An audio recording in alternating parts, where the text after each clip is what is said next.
네, 안녕하세요. 고네 고민타파 2014년 8월 1일 보이는 라디오처럼 문을 열어요. 네, 그럼 지금 몇 시지? 지금 12시 12분이야. 방금 막 지나갔는데 이제 8월에 이제 제 생일이 됐어요. 이제 여러분의 고민을 생일에 이벤트로 들어보고 싶어가지고 뜻깊은 그런 이벤트를 해보고 싶어서 여러분의 고민을 듣게 됐어요. 제가 한번 얘기를 한번 잘 들어볼게요. 그러면은 여러분 첫 번째 재밌는 사연부터 가볼게요. 팬싸 때마다 제니씨 차례 땐 정신이 멍해지고 할 말도 까먹고 어색해져요. 어떻게 하면 제니씨 형과 안 어색하게 지낼 수 있을까요? 제니씨 형이랑은 나도 어색해요. 근데 그 형이랑은 약간 그런 이렇게 되게 약간 어색한 듯 하지만 그런 약간 되게 편안한 분위기가 있어요. 그 형은 그게 매력이거든요. 제니씨 형은 굉장히 알면 알수록 진국인 사람이니까 어색한 게 아닐 거예요. 네, 그럼 다음 거. 두 번째. 탑인더 클래스 2를 신청하고 싶은데 교장 선생님께 허락받기가 무서워요. 어쩌죠? 이거는 우리 탑클 여러분이 굳이 교장 선생님께 허락을 받으시지 않으셔도 돼요. 그거는 오빠가 그리고 우리 회사가 교장 선생님께 직접 허락을 받고 여러분의 학교를 찾아갈 테니까 너무 걱정하지 말고 우리 탑독을 많이 찾아주면 될 것 같아요. 알겠죠? 그 다음에 3번. 고니 오빠 너무 잘생겨서 보쌈을 가고 싶은데 어떻게 유일한 방법이 없을까요? 되게 진지하대요. 근데 일단 잘생겼다고 해줘서 너무 고맙고, 그리고 보쌈을 이거는 어떻게 방법이 뭐가 있을까? 일단 합법적인 방법과 비합법적인 방법이 있는데 뭐가 더 마음에 들어요? 일단 합법적인 방법으로는 뭐 오빠는 이미 너한테 반했을 수도 있어. 미안해. 그래서 다시 편집해줄 거죠? 나중에 편집하고 그러면은 아무튼 비합법적인 방법으로는 뭐 약간 이렇게 보쌈을 간다는 게 무섭다. 그건 하지 마. 알았지? 하지 말고. 그러면 이제 본격적으로 이제 진짜 고민들로 한번 넘어가 볼게요.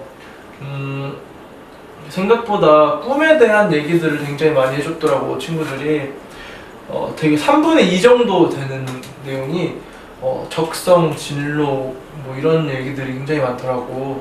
그래서 확실히 우리 친구들이 아무래도 그런 진로에 대해서 고민을 많이 하고 있구나. 그래서 약간 좀 뿌듯하기도 했고, 그리고 조금 오빠니까 약간 도와주고 싶은 것도 있었어. 그래서 몇 가지 사연을 한번 소개를 해볼게. 그러면은 자, 이제 첫 번째 빠르게 읽을게요. 그러면 제 꿈이 가수인데 이게 저한테 맞는 길인지 모르겠어요. 노래와 춤이 좋은데 저보다 실력 좋은 사람이 훨씬 많을 거란 생각이 두렵기도 하고요.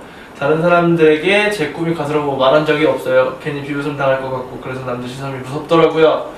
제 꿈 앞에 당당해지고 싶어요. 힘들 때 다른 사람들 노래를 듣고 힘든 적이 있어서 저도 제 노래를 누군가에게 힘을 주는 존재가 되고 싶은데 이 길이 맞는지 아직 확신이 없네요. 어떻게 당당히 제 꿈에 대해 말해야 할지도 모르겠어요. 일단 오빠도 비슷했어. 나도 어렸을 때 나도 대학 가서 본격적으로 음악을 했잖아요. 그러니까 되게 막연한 거야. 그러니까 내가 가수라는 꿈을 가지고 있다고 누군가 앞에 당당하게 얘기를 하려고 굳이 그렇게 하지 않아도 돼요. 하지만 꼭 필요한 거는 자기 꿈 앞에 솔직해지고 자기 꿈을 굉장히 사랑해 줄 줄 알아야 돼.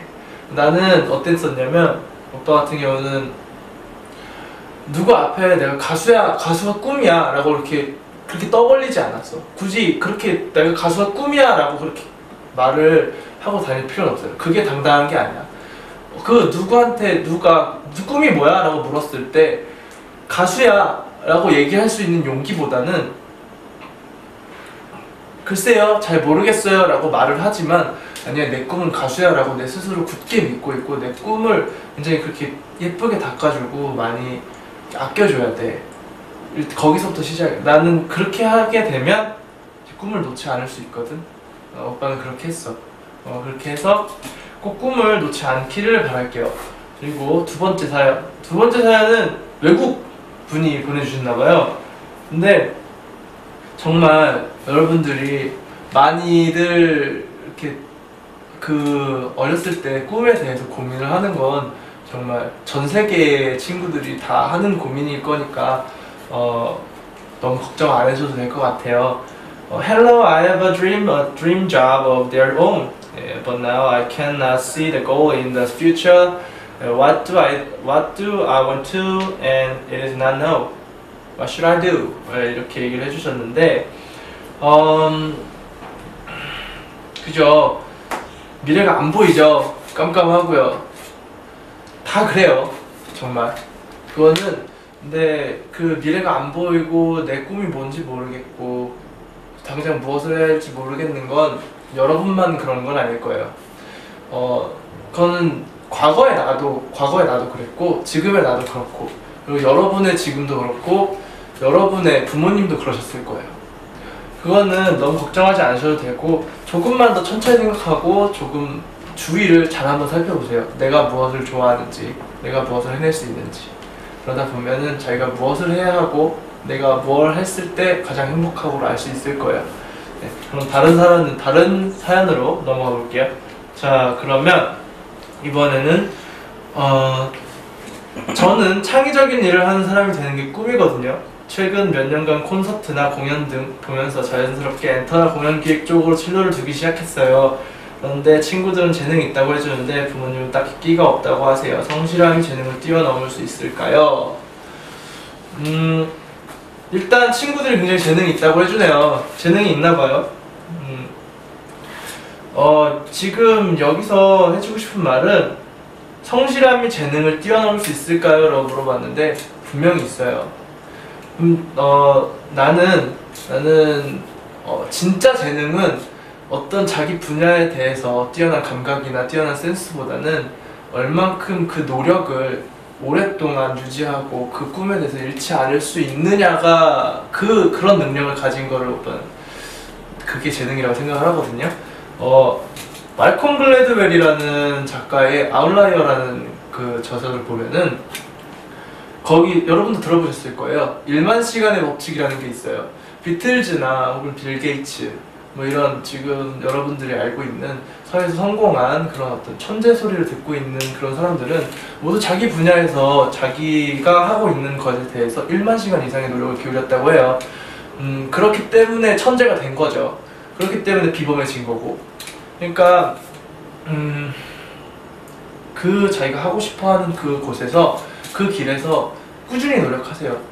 그럼 분명히 남들보다 더 잘할 수 있을 거고 그리고 그 어떤 기간이 채워진다면 분명 천재라는 얘기를 들을 수도 있을 거예요. 네, 꾸준히 노력하는 게 재능이라고 생각해요, 저는.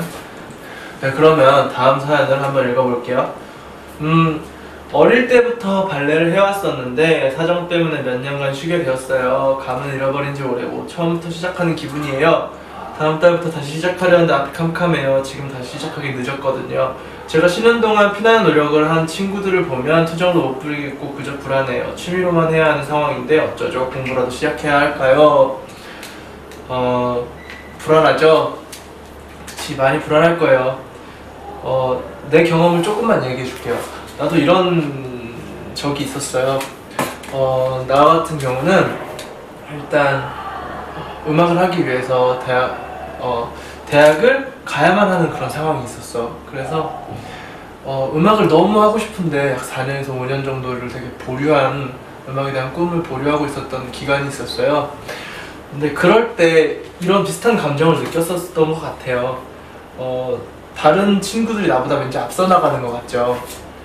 근데 내가 어느 날 지하철을 타고 가는데 그때가 아마 재수 때였을 거예요. 재수 때 지하철을 타고 가는데 이제 혼자 이렇게 막 책을 보면서 지하철을 탔지. 그때는 공부를 열심히 한다고 했을 때니까. 그러면서 지하철을 거꾸로 타고 간 거야.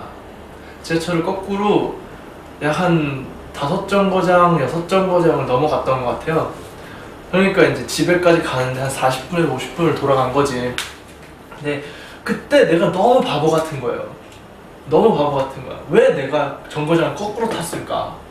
왜 지하철을 거꾸로 탔을까? 내가 이걸 제대로 똑바로 탔더라면 지금쯤 벌써 집에 가서 내가 계획했던 공부 다른 것들을 마무리하고 이제 그러고 있었을 텐데 왜 내가 이렇게 한심하게 시간을 버리고 있을까? 이런 생각을 들다가 이런 자괴감에 막 빠져들다가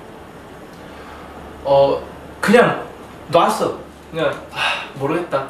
일단 가자. 뭐 이렇게 해서 이제 돌아 나가서 가는 길에 이제 드는 생각이 그거더라고요. 내가 사실은 그동안 계속 계획된 루트 안에서 살아왔기 때문에 사실 그 반대 정거장 쪽으로 내가 가본 적이 없었거든. 근데 그 반대 정거장을 가면서 내가 한 번도 안 가봤던 길을 가는 거잖아.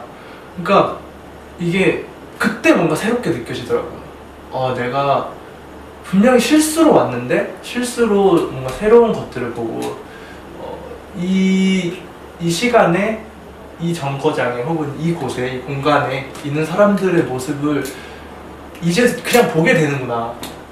그러면서 이제 내 상황이랑 이렇게 막 직결이 되면서 거기서 위안을 얻게 됐어요. 그러니까 내가 어떤 길을 가더라도 내가 굳이 계획했던 길이 아니더라도 내가 가는 길이면 그건 결국 다 내 경험이더라고. 그게 다 내 경험이고 내 밑바탕이 되고 밑거름이 되어주더라고요. 내가 비록 다른 아이들보다 약 4년에서 5년 정도로 음악을 늦게 시작을 했지만 그렇기 때문에 나는 더 음악을 열심히 할 수 있었어. 음악에 더 절실할 수 있었고 그런 것들이 있을 거예요. 분명히 경험은 그 어떤 것도 헛된 게 없어요. 이렇게 오래 쉬었다고 했는데 그러면 그만큼 다른 경험을 했을 거잖아. 다른 친구들이 발레를 하고 있는 동안 자기는 더 다른 경험들을 하고 있었을 거잖아. 그 경험 속에서 감정을 느끼고 있을 거였고 그 감정에서 생각을 했을 거잖아.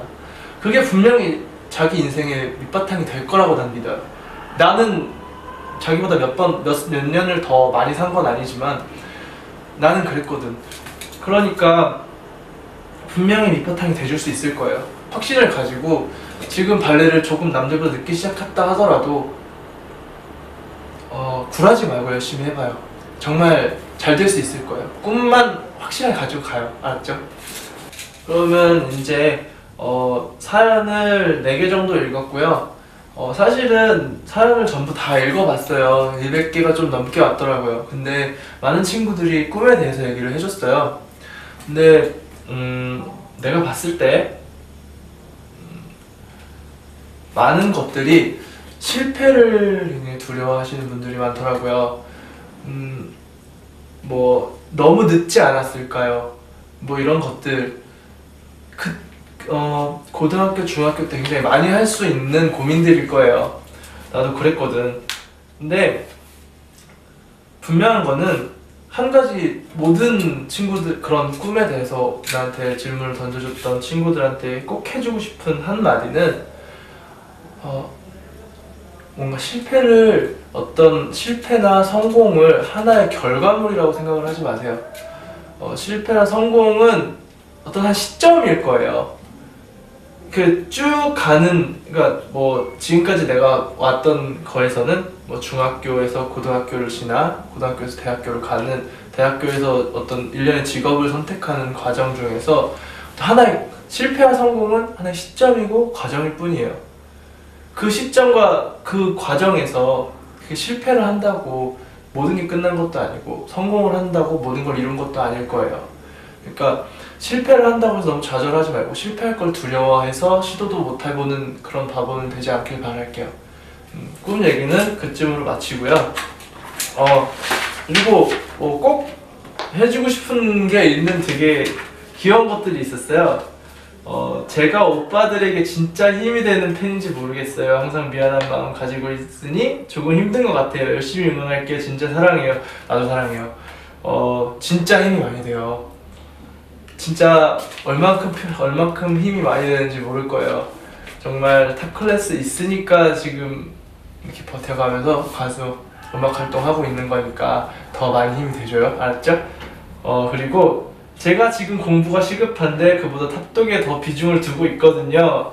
공부해야 하는 건 아는데 나중에 탑독 슈퍼스타 되면 저라는 팬은 잊혀질 것만 같아요. 그래서 탑독도 못 놓겠어요. 이렇게 얘기해줬는데 너무 귀여운데? 그러면 봐봐, 오빠들이 슈퍼스타가 됐을 때 우리 친구도 공부를 열심히 해서 원하는 바를 딱 이뤄요. 그 다음에 다시 또 만나는 거야. 오빠들이 그때까지 잊지 않고 있을 거라고 약속해줄게.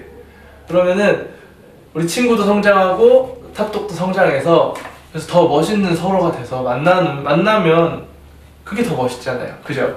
그러니까 우리 탑독을 놓는다고 생각하지 말아요. 그러니까 공부를 해야 한다면 공부를 해. 공부를 하면서 오빠들을 간간히 봐요. 그러면서 공부를 하다가 힘들 때 오빠들 보면서 뭐 힘을 얻어줬으면 좋겠어요. 그거면 오빠들은 정말 고마울 것 같거든. 그러면서 꼭 원하는 바를 이뤄서 오빠들 또 찾아오면 너무 좋잖아. 오빠들이 더없이 반겨줄 거예요. 알았죠? 그 다음에 다음 사연은 엄마가 오빠 생일날 갑상선 암 수술을 하세요. 초기라 괜찮다고는 하셨는데 많이 걱정돼요. 엄마 나을 수 있다고 응원 한마디만 해주세요. 이렇게 올려주셨는데 그럼 오늘인가요? 오늘 암 수술을 하시나봐요. 분명히 완쾌하실 수 있을 겁니다. 분명히 완치하시고 더 건강해지셔서 우리 친구랑 다시 이렇게 평소처럼 돌아갈 수 있을 거예요. 너무 걱정하지 말고요. 어머니 꼭 나으실 거라고 오빠가 응원하고 기도할게. 알았죠? 꼭 나을 거예요. 걱정 너무 하지 말아요. 네. 그 다음에 자 이제 마지막 사연이에요. 서울에 위치한 회사에 다니고 있는데 며칠 전 해외에 있는 회사에서 근무하는 건 어떠냐는 말씀을 들었습니다. 주변 동료들은 부러워하는데 좋은 점도 있을 것 같지만 한국에 있는 동료들과 헤어지기가 싫어요. 적응도 힘들 것 같고 어떻게 하면 좋을까요? 라고 해주셨는데 이분은 직장 생활을 하고 계신 분인가 봐요. 그렇다면 이제 저와 비슷한 시점에 계신 분일 수도 있겠네요. 제가 뭔가 해답을 드릴 수는 없을 거예요. 근데 한 가지 저가 이런 상황에 놓일 때 생각하는 거를 들려드릴게요. 저라면 이렇게 A와 B가 무엇 하나 어떤 게 더 좋다라고 분명하게 알 수 없을 때가 있잖아요. 일본으로 가는 게 한국에 남는 것보다 분명히 좋은 것이거나 아니면 한국에 남는 게 일본에 있는 것보다 분명히 좋은 그런 상황이 아니고 그 둘 다 어떤 기회비용을 갖고 있는 상황이라면 마음이 가는 쪽으로 하세요. 어떤 것 하나 잴 수가 없잖아요. 이것저것 재다 보면은 기회를 오히려 놓쳐버리게 되면 후회가 오잖아요. 정말 마음이 가는 대로 해서 꼭 후회 없는 선택을 하시길 바랄게요. 네. 자, 그러면 이제 마무리를 할게요. 여러분의 이렇게 고민과 생각을 들어볼 수 있었던 시간이라서 사실은 저는 진짜 생일 선물을 받은 것 같아요. 이렇게 여러분들한테 고마움을 표현하고 싶어서 무엇이 의미 있을까를 고민하다가 이렇게 여러분들의 고민을 들어드리고 이제 제가 거기에 대해서 성심성의껏 답변을 해드리는 이런 이벤트를 해보려고 했는데 오히려 여러분들의 고민을 들으면서 내가 예전에는 어땠나 그리고 지금은 어땠나 뭐 이런 고민들을 하고 어떻게 얘기를 해줄까를 그렇게 생각을 정리하다 보니까 오히려 저도 저 자신한테 더 분명한 게 생기고 어떤 생각이 정리되는 되게 뜻깊은 시간이었거든요. 그래서 여러분들한테 오히려 더 고맙고 진짜 뜻깊은 선물을 받은 것 같아서 너무 감사드려요. 그래서 자, 그러면 이제 마무리를 할까요? 여러분 여기 이렇게 선물들 이렇게 따로 인증을 하지 않고 이렇게 선물들 앞에서 이렇게 이런 이벤트를 열게 됐어요. 이렇게 이런 선물들 너무 많이 보내주셔서 너무 감사하고요. 그리고 제 생일 이렇게 축하해주셔서 너무 감사합니다. 그래서 이쯤에서 마무리할게요. 고민타파 8월 1일 이제 마무리를 할게요. 여러분 모두 고민 모두 잘 해결되시길 바라겠고요. 다시 나중에 만나게 되면 꼭 고민이 해결됐다는 그런 얘기 들었으면 좋겠어요. 그러면 저는 이제 자러 갈게요. 안녕.